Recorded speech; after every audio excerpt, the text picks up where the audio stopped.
واحة السلام في الإسلام، سلسلة حلقات يقدمها لكم الدكتور محمد عبد الوهاب الراسخ، الأستاذ بالجامعة الإسلامية العالمية بإسلام آباد وجامعة الأزهر بالقاهرة. بدايتنا اليوم ستكون مع السلام النفسي الذي يبحث عنه القاصي والداني. إن من أهم الوسائل التي تحدث للإنسان راحة وسلاما داخليا فريضة الصلاة.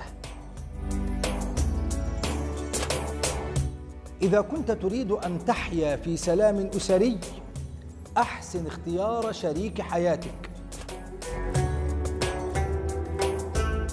هذا المبدأ هو مبدأ التكامل، ومعناه أن كل طرف في الحياة الزوجية يعطي الطرف الآخر ما يحتاجه ويكمل ما ينقصه.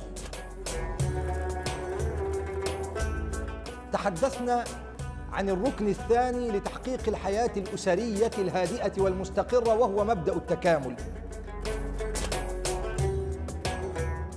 أن جو البيوت اليوم فيه الكثير من الاضطرابات نتيجة الانفلات الأخلاقي الحاصل من جهة الأولاد.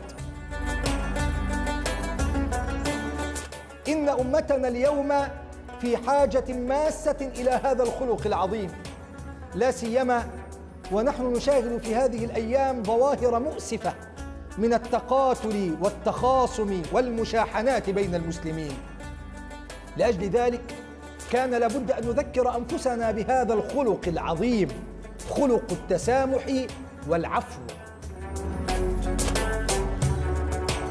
أن الأمر بالمعروف والنهي عن المنكر من الفرائض الأساسية في الإسلام، وهي أحد العنصرين الرئيسين في خيرية هذه الأمة.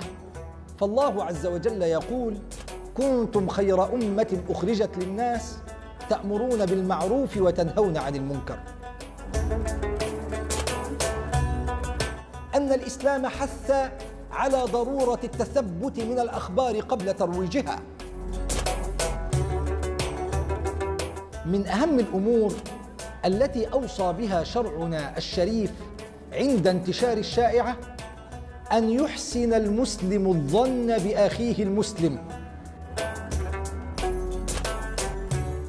إن الله عز وجل بعث نبيه صلى الله عليه وسلم بالحنيفية السمحة وبمكارم الأخلاق وإحسان الظن بالناس، ولم يبعثه بالعنف. إن الاختلاف سنة الله عز وجل في خلقه، فالله عز وجل يقول: ولو شاء ربك لجعل الناس أمة واحدة ولا يزالون مختلفين إلا من رحم ربك ولذلك خلقهم.